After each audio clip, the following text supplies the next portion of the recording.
We'll officially start our meeting today with the Pledge of Allegiance. I pledge allegiance to the flag of the United States of America and to the republic for which it stands, one nation under God, indivisible, with liberty and justice for all. Thank you.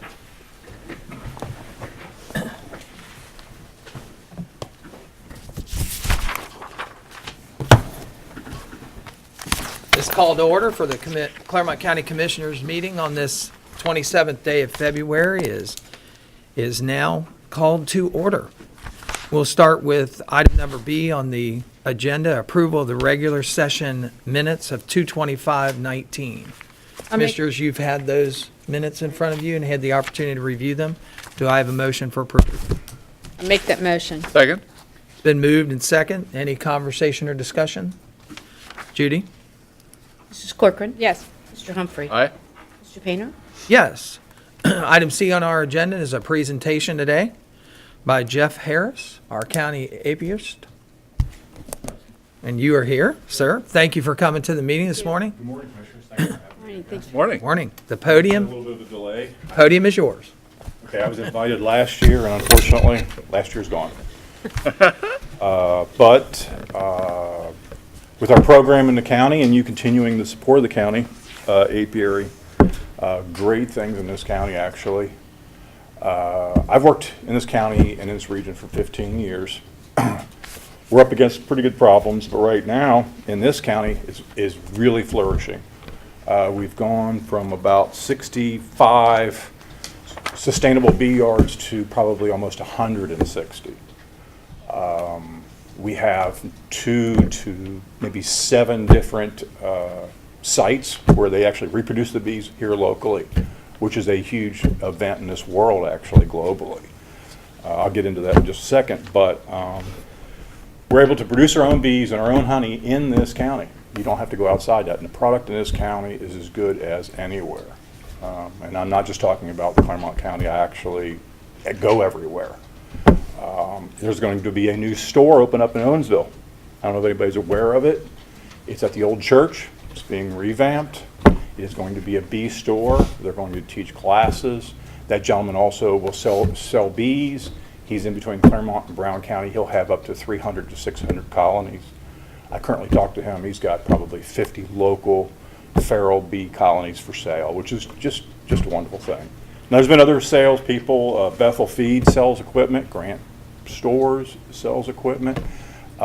These are just some yards. I've only brought about 4 or 5 pictures. There's the business end of the hive. I look at this every day, every yard, every hive. These are swarms. They're coming. I don't know if anybody knows the progression of the bees. But these are colonies as you catch, and as you see, it's during the apple blooms, so it's kind of simultaneous a little bit, the timing of the swarms. They're primarily in May. That's my granddaughter. She has to be in all my slides. In case she's here, I need to embarrass her. She's now 16. And believe it or not, that's her idea. And I got sent this for Valentine's Day. Obviously, this was staged, but at least I got some love, So the rearing yards and everything here are awesome. We've got a couple other people on board, but it's ever expanding here. This is the animal, this is the nemesis that we're all up against globally. You probably all heard of this mite problem that we've had since the 80s. And really, with management and skills like that, it's not that it hasn't caused detriment to our yards, because we lost about 50% of our beekeepers in the state of Ohio through the varroa mite process. Now that's continuing. We don't eradicate that. That continues on. But actually, we've learned to manage it. This animal cannot be managed at this point. This is a small hive beetle. There's also a cousin to it, large hive beetle. They're indigenous to Africa, the Saharan area. They migrated here into the States in about 98, 99. In Florida, they were found, and it was only 1 year later they were found in a package bee that you buy, packages of bees from out of state, that was found here as a positive. Going forward with that, doing bees in this county, the natural progression is up towards the colder climates. As it gets warmer, it brings the warmer bugs up. And we know, for whatever reason, temperatures have been changing. If you've been around as long as I have, it's warmer now. That's a whole nother topic. But this animal can tolerate some cold, human trafficking really in this animal, unintentionally. not human trafficking, animal trafficking in this animal has caused great stress around the world, Italy, et cetera, on and on.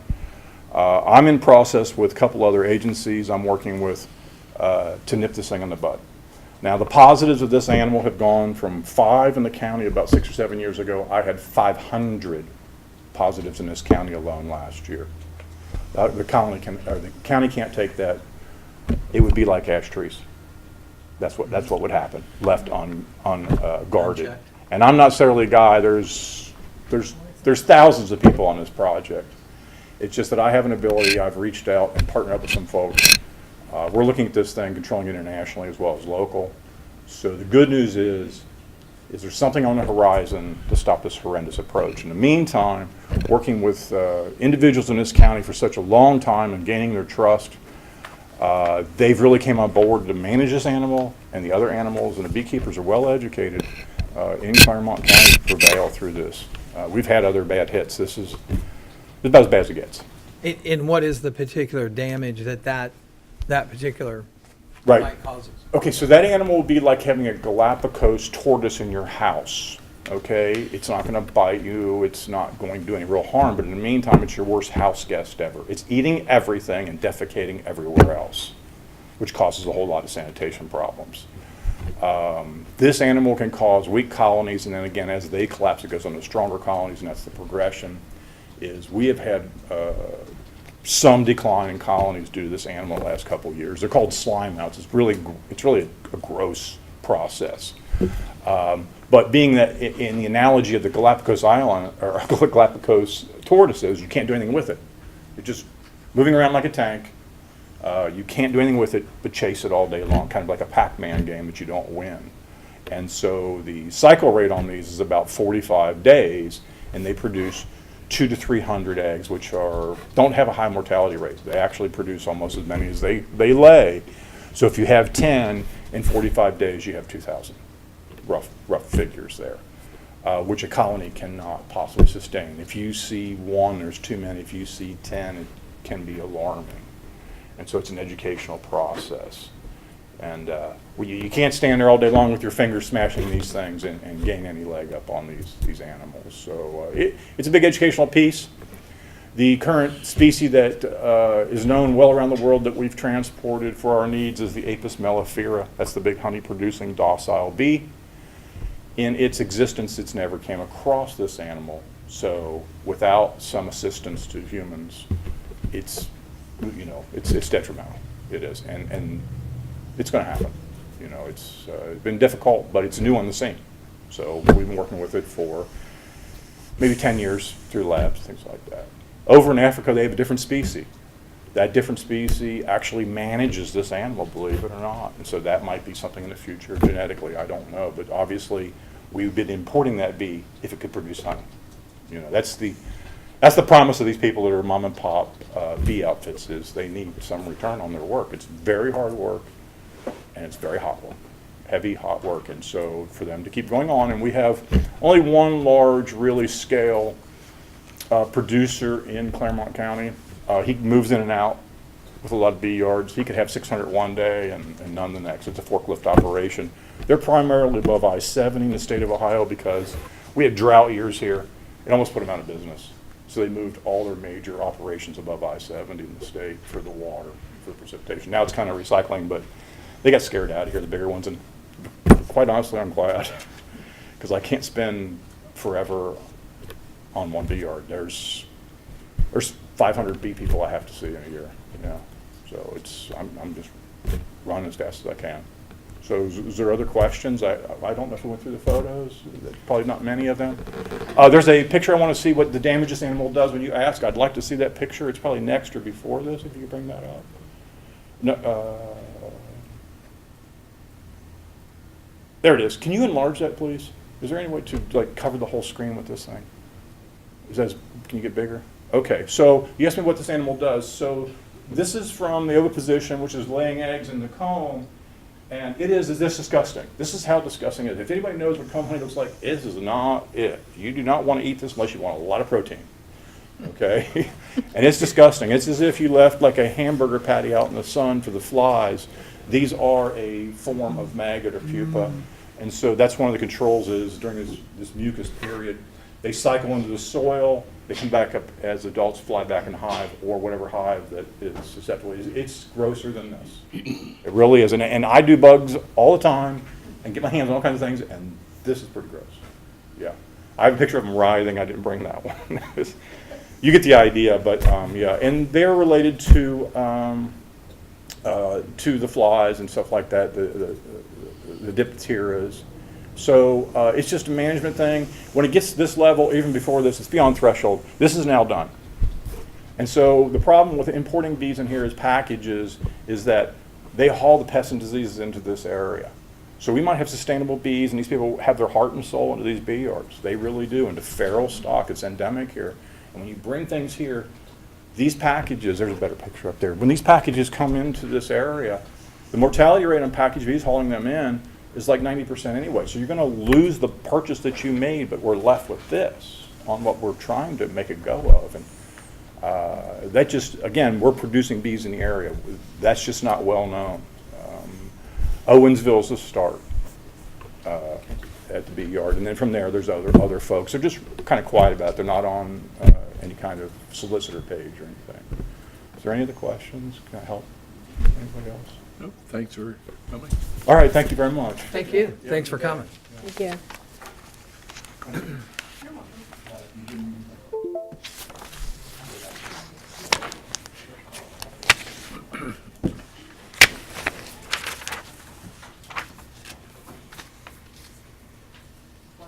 Just for some stats there, Clermont County, the Department of Agriculture lists that Clermont County has 135 registered apiaries, and that inspection includes 129 out of the 135 and 616 actual bee colonies inspected. I know the feedback from people who do this is very good, that he is very, very knowledgeable, Jeff is, and is out there most of the time. So, any other comments, or we'll move forward. Item D on the agenda is public participation. If there's anyone from the public who's in attendance today that would like to address the board, please move towards the podium and give your name and address. Seeing none, I'll close the public participation portion of the meeting, and we'll move to the consent agenda. Prior to the consent agenda, Judy, I believe that you wanted to take a moment here, or that we ask you to take a moment and to talk to us about the things you have on the consent agenda. Yes, thank you. Judy Eschman, Job and Family Services. The first 7 items on the consent agenda all have to do with transferring funds. So I wanted to take a moment to remind you how that works in the JFS world and to educate the public as to how that works, because it's very different from most other places. So Job and Family Services, our agency gets our funding through 48 funding streams. We have state fiscal years, federal fiscal years, and calendar years. We're managing lots of dollars in different time frames. Those dollars come to us, and they're for particular reasons. So I just don't get 48 funding streams and can spend them how we want. They say what population we're serving, what services we're offering. The county commissioners have the authority to decide how we move dollars within JFS. So your options are, you can say that you want every time that we exchange dollars, whether it's within our agency or with another agency in the state, you want them to come through the board as a motion to approve them as we do them. Or you can give the director of the JFS agency the authority to do that. I will tell you that the second way is faster and more efficient and allows for more opportunity to exchange. Because when we exchange with another county, it's because somebody either needs dollars and they need them quickly, and they're going to exchange with a county that they can guarantee they're going to get those from. So waiting on another county commissioners to approve that is a timely process, and it's not always successful. So for our agency for 2018, well, the other thing I wanted to tell you about these 48 funding streams is that some of those dollars are just dollars, and you spend them dollar for dollar. If you get $100,000, you spend $100,000, and that money is gone. Others require a match. So for what I spend, I need to be able to support that with a percentage of some other dollars. Others I'm reimbursed for, sometimes at 100%, sometimes at 60%. Most of the time, the lowest is 50%. So all those funding streams have that attached to them as well. Some funding streams say that I can't spend this one until I deplete this one, or I spend 30% of this one, then I can tap into this one. So it's a difficult process. So the state says that when they give us an allocation, so we have 48 funding streams, my budget each year, it starts out looking about 27 to 29 million. So we get those dollars, that you can use them in your own counties. They come to you in each one of the program areas. So child support gets dollars intended for them. Child welfare gets dollars intended for them. Public assistance gets dollars intended for that, and the same with workforce. But within those dollars in those different programs, some of this funding also can support other families that are in other programs. Temporary assistance for needy family, TANF. People talk about TANF all the time because TANF will support families in every one of those program areas. So we can use those dollars in our own county. So I'm going to get TANF dollars in my public assistance division, and if I don't anticipate spending them all on that population, I can move some of those dollars to child welfare within Clermont County. I can move some to child support in Clermont County. I can put some in my workforce group. If I don't believe I need them, so that's one option, is to give it to yourself and be able to put it in another area. The second is to exchange or release or accept dollars from another county. Every county is unique in their population, so you get these dollars. There's a methodology for each one that says why you get the dollar amount you get, but you may have other things in your community that support different populations and you don't need all of a certain pot. So you have an opportunity to say to another county, here's what I could use. What might I be able to exchange with you? So that's what we do. Last year in 2018, we did this with 8 counties in Ohio. We accepted $172,319.60. We released $160,163.48. We got $12,156.12 just because of the trade. We had a couple of counties that saw that we were looking for some dollars. They didn't need anything we had to trade, and because we always trade, because Clermont has always supported other counties, they just said, here's some funds. You can have them. I don't need anything back in exchange. And that's how the JFS system works. If we don't spend the dollars, the state keeps the dollars. They absorb them and then use them at the state level. The goal really is to try and support Clermont County families, and every director is trying to support their county families. So exchanging dollars is probably the best way to do that, be able to keep dollars local within the county so that we can support the families that we serve. Make sense? Very much Yes, I'm so. glad you're doing the 48 funds, But you now, and your organization. if there is a mistake in what we put in one fund to the other, then it lands on, Well, in order to move these, the state approves those moves. you get them approved first. Yes. Okay, now, good. Yeah, it's a very quick, the hardest, the timeliest process is the county. Right. Once the county says we're good, then the state will bless it. Good.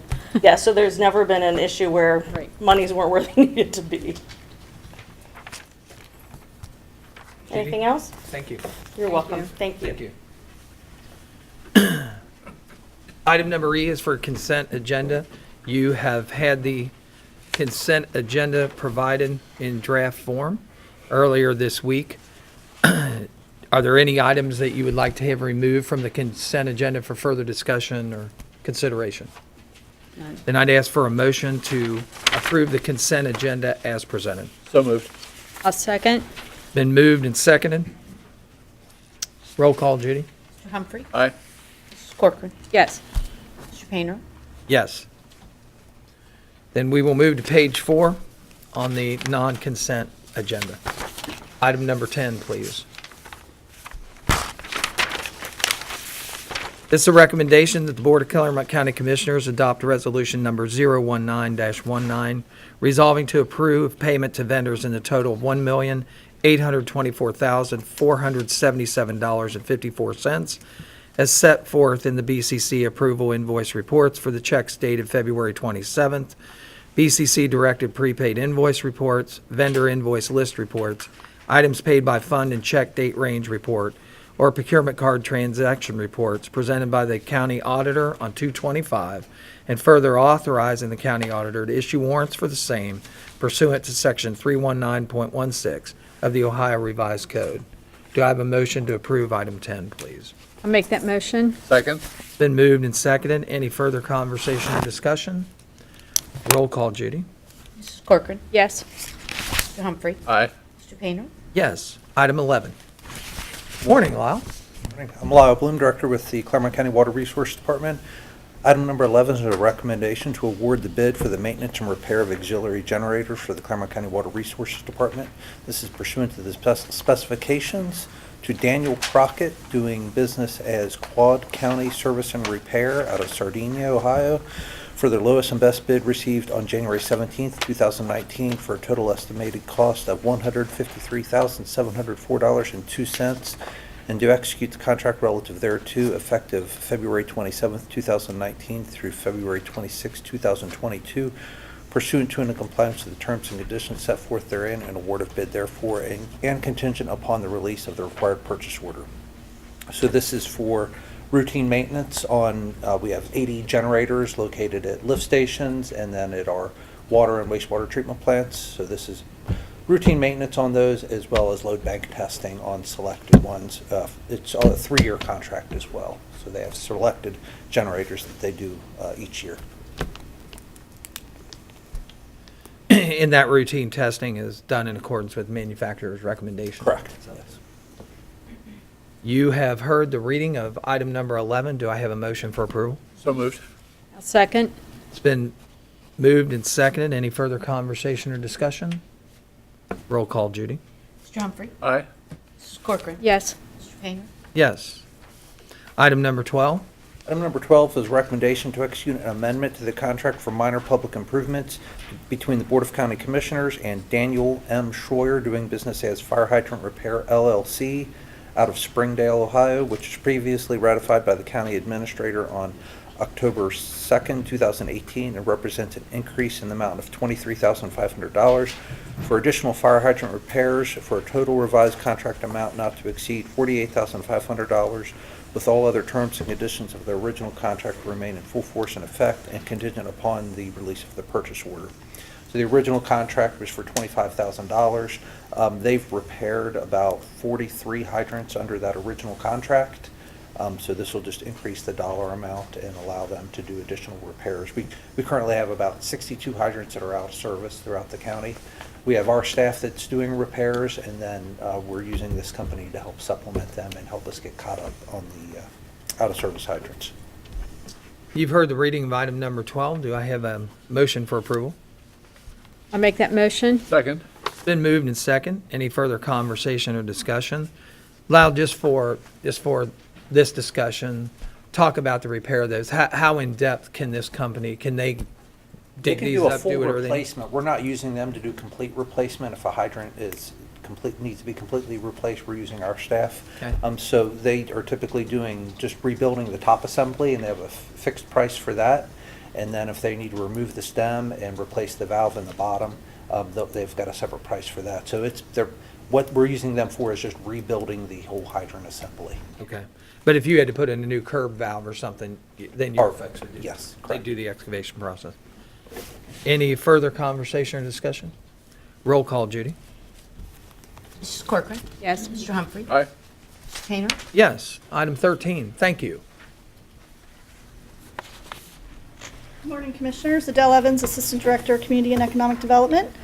Item number 13 is a recommendation of Andy Kukta, Director of our department, with the concurrence of Suki Sheets, Assistant County Administrator, and at the request of the Boards of Township Trustees of Monroe, Pierce, and Wayne, and the Village Council of Williamsburg, Clermont County, Ohio, to adopt Resolution Number 020-19, resolving to amend the area of the existing Clermont County Rural Enterprise Zone to include in their entirety Monroe Township, Pierce Township, Wayne Township, and the Village of Williamsburg as a part of the Rural Enterprise Zone, and to authorize a petition for rural enterprise zone certification to be submitted to the Director of the Ohio Development Services Agency for certification of Batavia Township, Goshen Township, Jackson Township, Miami Township, Monroe Township, Pierce Township, Stone Lake Township, Tate Township, Union Township, Washington Township, Wayne Township, Williamsburg Township, Village of Batavia, Village of Neville, Village of Williamsburg, and the entire portions of the cities of Loveland and Milford that lie within Clermont County, as outlined in Exhibits A and B, as the Rural Enterprise Zone pursuant to Sections 5709.61 through 5709.66 of the Ohio Revised Code, and further resolves that the Rural Enterprise Zone be certified by the Ohio Development Services Agency, previously known as the Ohio Department of Development, on June 28, 2000, shall remain in full force and effect until such time as this petition for certification has been issued by the Director of the Ohio Development Services Agency. So we were reached out, contacted by Monroe Township, specifically Monroe Township and Pierce Township, to be added to our Rural Enterprise Zone. The county first adopted in 1988 the Rural Enterprise Zone. It's a economic development tool that allows the county and township to both abate property taxes for specific projects. And that certification was amended in 1990, 1991, 1992, 1999, and 2000 to add additional jurisdictions. If approved today, the only two townships that would not be included in our Rural Enterprise Zone is Franklin Township and Ohio Township. Villages of Amelia, Bethel, Shiloh, Moscow, New Richmond, Newtonsville, Owensville also would not be included, but I will say that villages have at their tool in their toolboxes the community reinvestment area.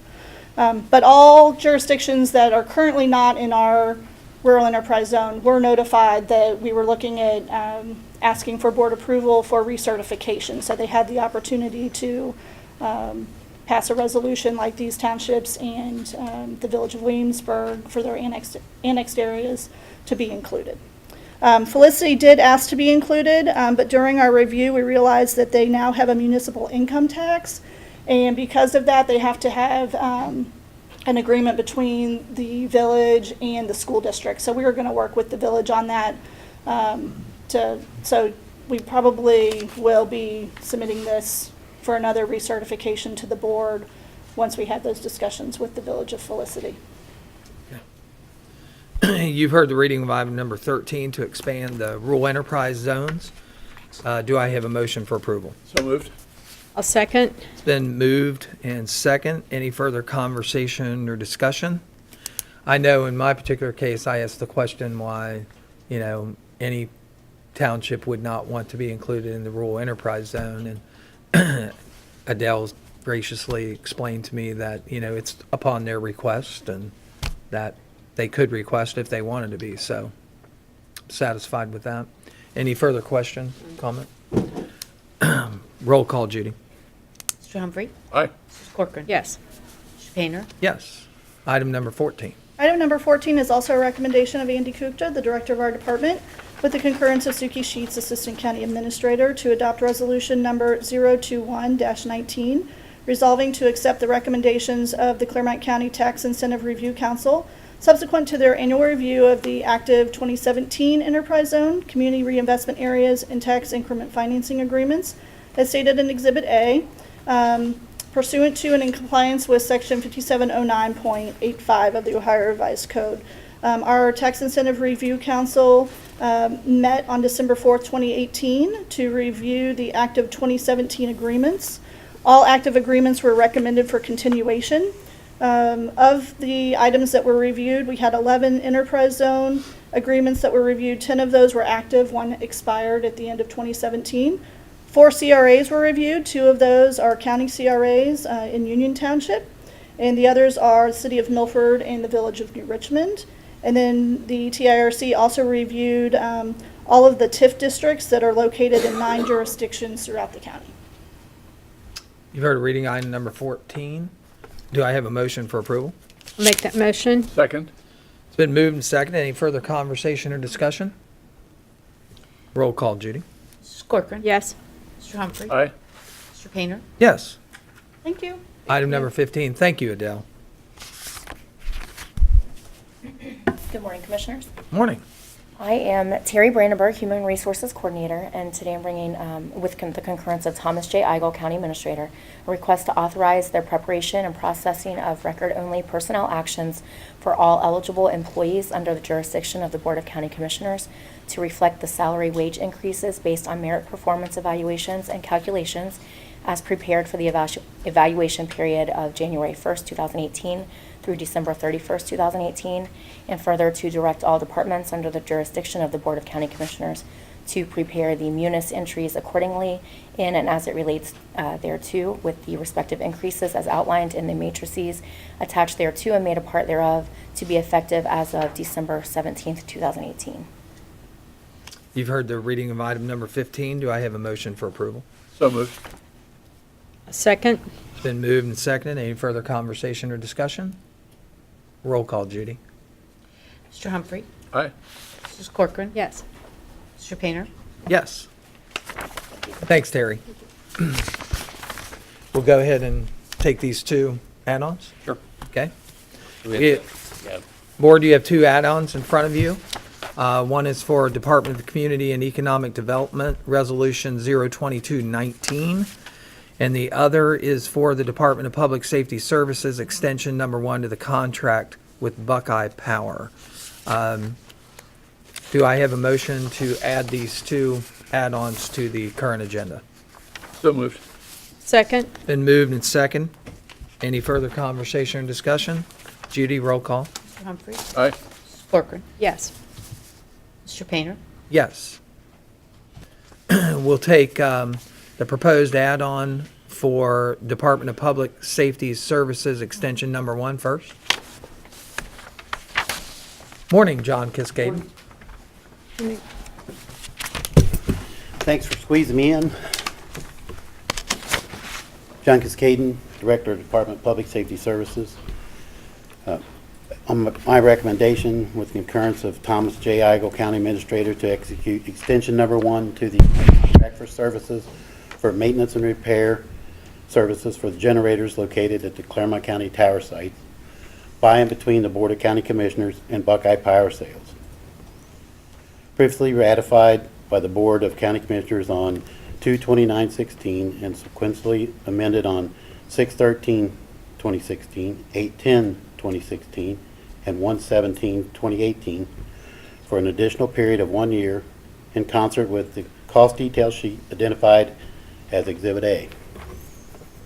Attached to and therefore made part of for an annual estimated cost of $15,996 effective 3/1/2019 through 2/29/20 pursuant to and in compliance with Article 14 of the aforestated contract, where all other terms and conditions therefore remain in full force and effect, contingent upon the release and receipt of a purchase order required therein in concert with requisition number 0000144-00 dated 12/26/2018 relative thereto.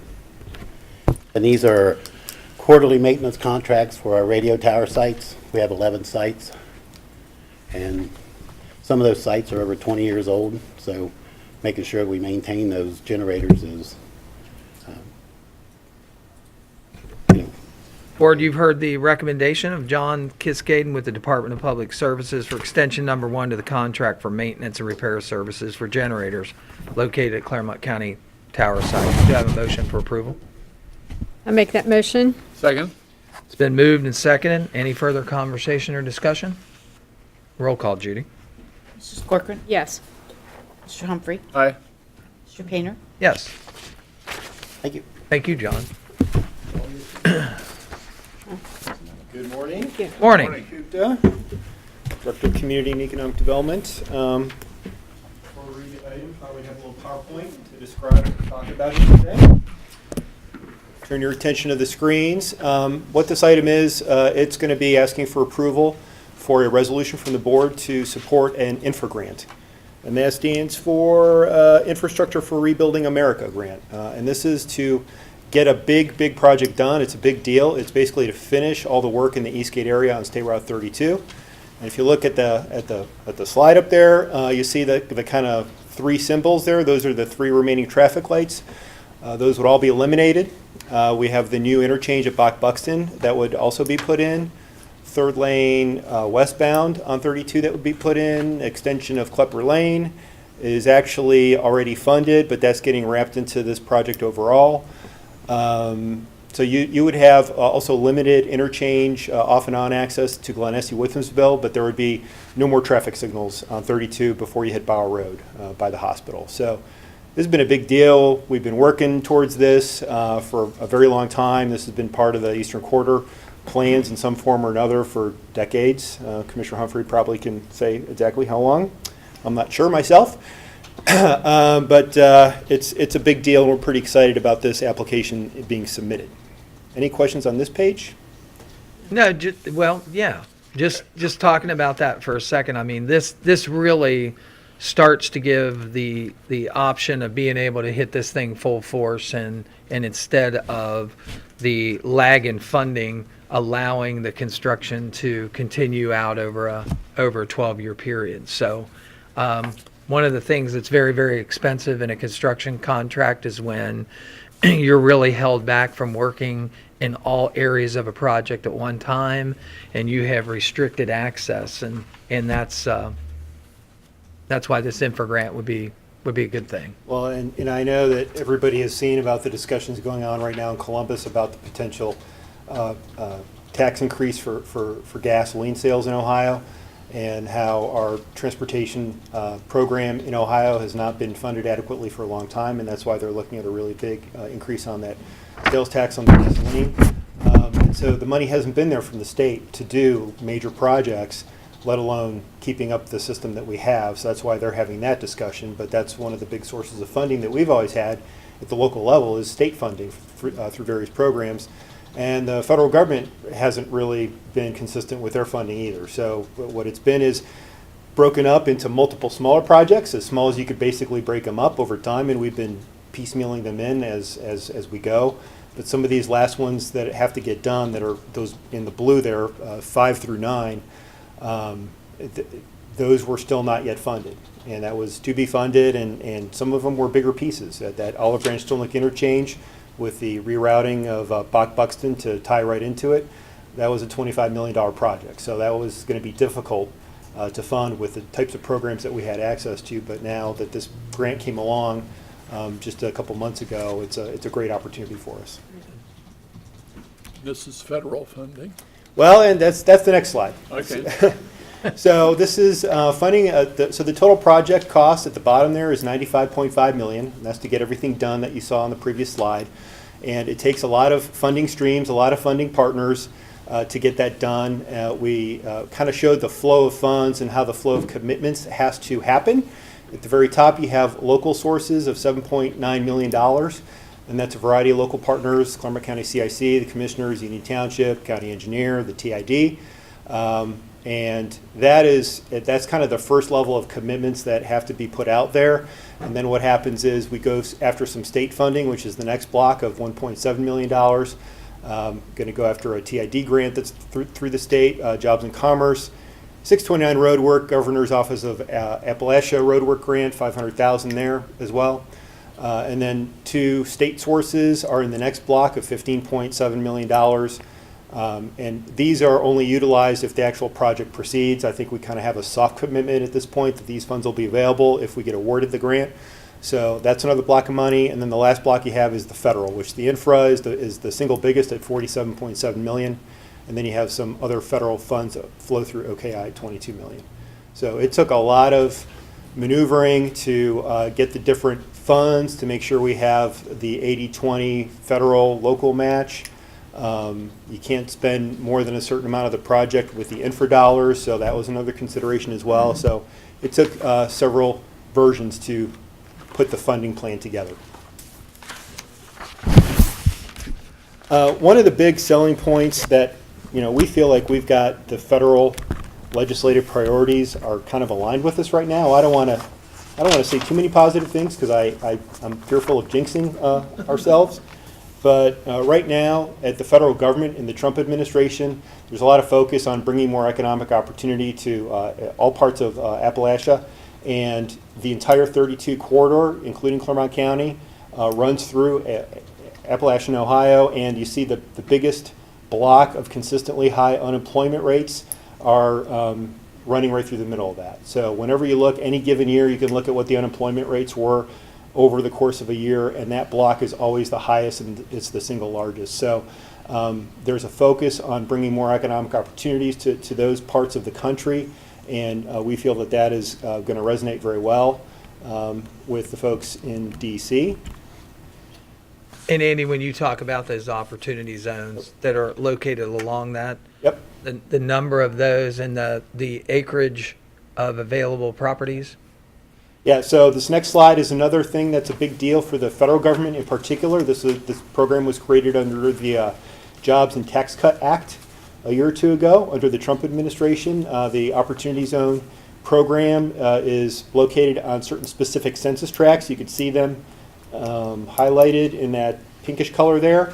And we have the largest amount of opportunity zones that are adjacent or contiguous to State Route 32. If you look at all the other transportation corridors throughout the entire state of Ohio, a 71 or a 75, I-70, it doesn't matter what you look at, it's clear that we have the biggest amount of opportunity zones by acreage, over 447,000 acres that would access 32 as their primary access. So we think that's a big deal, and that's driving more development opportunities to a tool that the federal government wants to see used is important for them, and we think that's going to resonate well with them as well. And it really is about bringing Cincinnati all the way to Bridgeport, Yes. West Virginia. Yes, and tying the Cincinnati economy more to southern eastern parts of Ohio as well. That's a big deal. Improving the potential connection with the shale economy that's on the eastern side of Ohio is a big deal as well. So really quickly, just to give people a little bit of perspective of the areas that we're talking about. Another big pitch that we've had is talking about the industrial park and the investment that we've already had there, but then the potential investment that all the companies we've been talking to. One of the things that we hear about is concern about being able to access their workforce from where there's more population, which is this way. So they really want to see improvements in that section of 32 and make it easier for people to get out to their facility if they're going to build a facility out here. We already have, though, a lot of companies that are located in this corridor that those improvements would benefit as well. So again, you see this is that section of Eastgate right there where the project would happen, and all these word balloons are pointing out major employers in the 32 corridor that already access it today.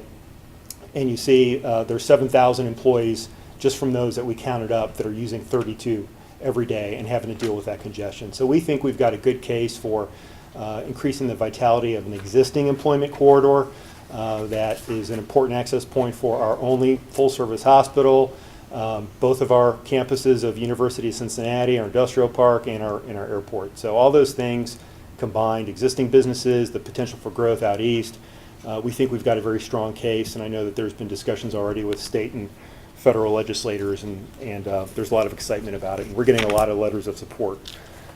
We found out about this in December. Oh, here's the last one.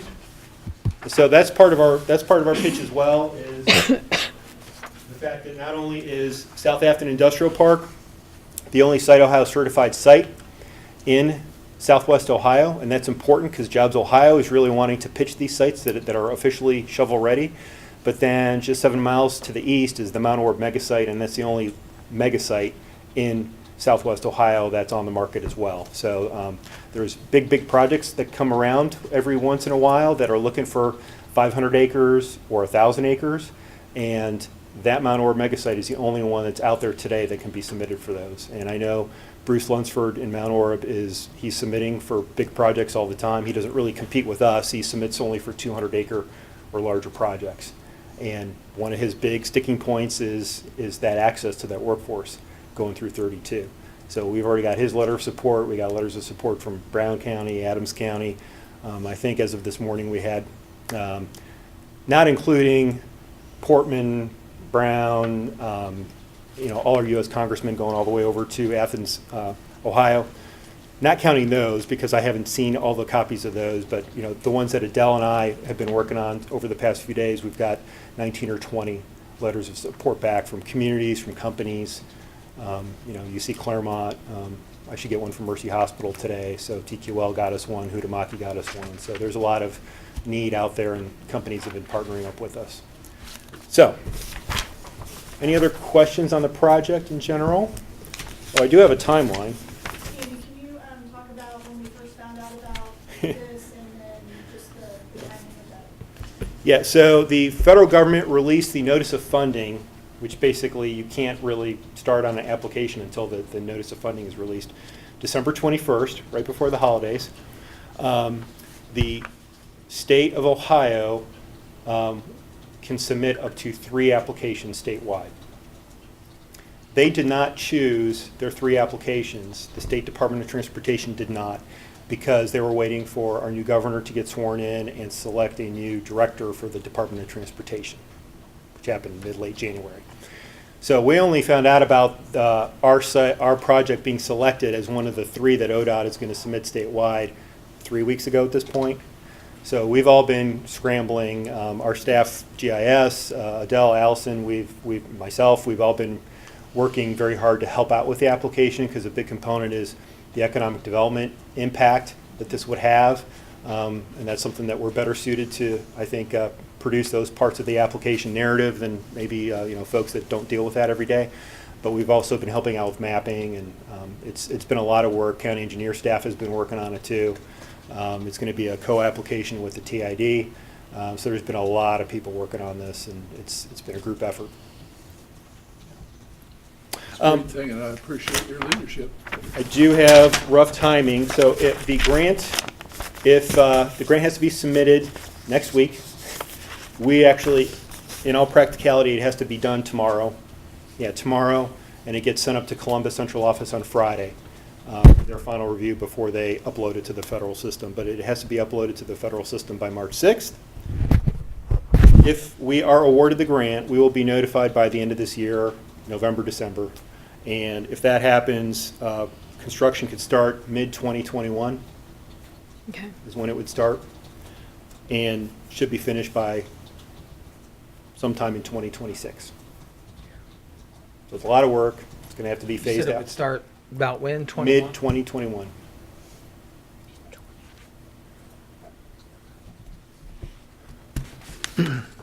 Okay. And I think the effort on that's been fantastic. I've heard nothing but positive things about it. I think people are well on board, and it just makes sense. And all of the criteria that's there for determination of a grant like that, it meets all of that. So I'm very optimistic and hopeful. And I'd also like to thank you for all the hard work and the staff and every department that put into that. This has been a lot. I imagine Pat Munger would have been here, but I think he's probably busy working on some piece of it that they have to be doing. Probably. Typically, this is And just to add on to that, one of the things that we don't talk about is that, I know when these kind of things come out, people don't see the work that goes into that. They don't see the people who are here on Saturday or who are fielding questions on Sunday to make sure this kind of stuff happens. I just want to acknowledge that I know, Andy, your department, especially you, Adele, and the people who work with you do that on a daily basis. And I just want to make sure that you know how much we appreciate that. Thank you. Thank you. So this item is a recommendation to adopt resolution number 22-19, resolving to express support by the Board of County Commissioners of Clermont County for an application being submitted by the Ohio Department of Transportation for an Infrastructure for Rebuilding America grant to fund the Appalachian Opportunity Corridor project in southern Ohio, which application is being co-sponsored by the Clermont County Transportation Improvement District, and hereby authorizes the members of the Board of County Commissioners to draft and execute any letter or otherwise advise appropriate federal, state, local officials, including Elaine L. Chow, Secretary of the United States Department of Transportation, of such support, and to provide such officials with copies of this resolution and to take such other action as may be necessary or appropriate to carry out the intent of this resolution. Board, you've heard the reading of the recommendations of Andy to adopt Resolution 02219. Do I have a motion for approval? So moved. I'll second. It's been moved and seconded. Any further conversation or discussion? Roll call, Judy. Mr. Humphrey? Aye. Mrs. Corcoran? Yes. Mr. Painter? Yes. Thank you very much. Any other add-ons to come before, Tom? Not at the moment. And we do have a need for executive? Yeah, with the exception, we do no longer need the prosecuting attorney for litigation. Okay.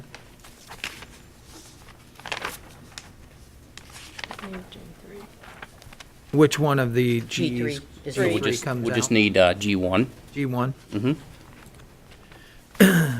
Item number G, executive session pursuant to section 12122G1 of the Ohio Revised Code to consider the employment, dismissal, discipline, demotion, or compensation of one or more public employees. Do I have a motion to enter into executive session? So moved. I'll second. It's been moved and seconded. Roll call, Judy. Mr. Humphrey? Aye. Mrs. Corcoran? Yes. Mr. Painter? Yes. We've moved into executive session. We will return, and we will conduct further business. Thank you. We are back from executive session. No decisions were made. We will continue on with the agenda. Tom, are there any additional add-ons? We need a motion from the board to consider an add-on for a record plat in the Bridlewood subdivision. Anyone here could, I'm sorry. Go ahead. Actually, you have 2 record plats, right? And so are we going to have the motion to address the number of additional add-on items we have? Yeah, we can do either, we can have a motion to add on both of the record plats, or we can do them one at a time. It's up to the board. well, how many add-ons do we have totally? 4? Yeah, we have add-ons for the record plats. We have 2 record plat add-ons, and then we have 3 separate personnel actions. Okay. You've heard the request for the additional and the add-ons. Do I have a motion to make the add-ons to the agenda? I'll make that motion. Second. It's been moved and second. Any further conversation or discussion? Mrs. Corcoran? Yes. Mr. Humphrey? Aye. Mr. Painter? Yes. We'll handle those add-ons one at a time. Tom, if you want to talk about the first one? Yeah, we'll do the add-on for the Bridlewood subdivision record plat. Craig? Okay.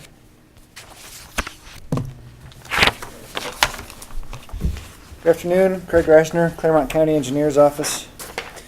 We have a recommendation of Patrick J. Munger, County Engineer, with the concurrence of Thomas J. Eigel, County Administrator, to execute record plat number 6293123 for the replat of lot in Union Township. It's Bridlewood Subdivision, Section 4, replat of lot 105. This is a TID easement. It's for the old State Route 74 project. Okay. You've heard the reading of the add-on for the Bridlewood subdivision. Do I have a motion for approval? So moved. I'll second. It's been moved and seconded. Any further conversation or discussion? Could you just let us know what this is for? Is this for some temporary to be installed? And This is for a permanent highway easement and a temporary construction easement. So these easements will be granted to the Board of Commissioners. okay. All right. Mr. Humphrey? Aye. Mrs. Corcoran? Yes. Mr. Painter? Yes. We have a second add-on for a record plat for the Mamie Klepper subdivision. Craig? We have a recommendation of Patrick J. Munger, County Engineer, with concurrence of Thomas J. Eigel, County Administrator, to execute record plat number 6293124 for the replat of a lot in Union Township. It's Mamie Klepper subdivision, replat of lot number 2. This is also for temporary and permanent highway easements granted to the board. And this is part of the Klepper Lane extension project. You've heard the reading of the add-on. Do I have a motion for approval? I'll make the motion. Second. It's been moved and seconded. Any further conversation or discussion? Yes, I do. Why are these add-ons, why are we doing these as add-ons instead of at our next meeting? Are they time sensitive? They are time sensitive. I recall a March 5th deadline for the right-of-way to be cleared. And I believe these are the last 2 for the Klepper, in particular the Klepper Lane project. This is the last one for the Klepper Lane project. Thank you. And just to be clear on that, these particular 2, prior to this date, it's been a while, we talked about the Klepper Lane subdivision. December 12th. December 12th. We talked about Klepper Lane and specifically to Kennedy's Landing. these particular plots that are being asked for today are not an impact to Kennedy's Landing property, is that correct? Correct. This is not part of the Kennedy's Landing property. Okay. And you had just stated that the final easements had been taken care of. I know at that time when it's Trina Francis, is that right? Drina. Drina Francis came in and talked about that.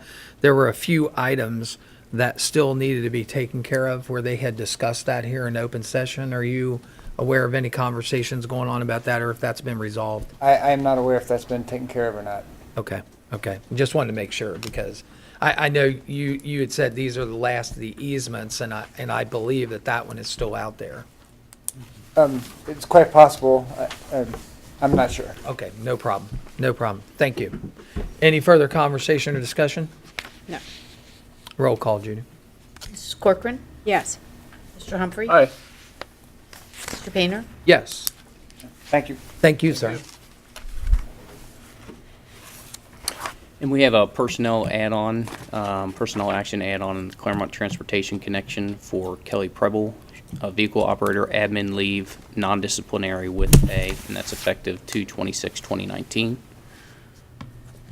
You've heard the reading of the item for disciplinary absence from work. Do I have a motion for approval? So moved. A second? Been moved and seconded. Any further conversation or discussion? Roll call, please, Judy. Mr. Humphrey. Aye. Mrs. Corcoran. Yes. Mr. Painter. Abstain. And the last one?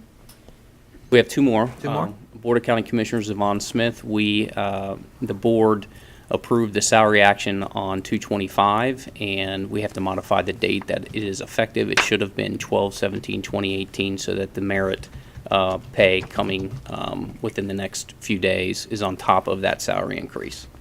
Okay. And so the actual change is to make it retroactive to 12/17? Correct. So initially, the effective date was 12/25 or 2/25. Okay. And this would be retroactive back to 12/17/2018. Okay.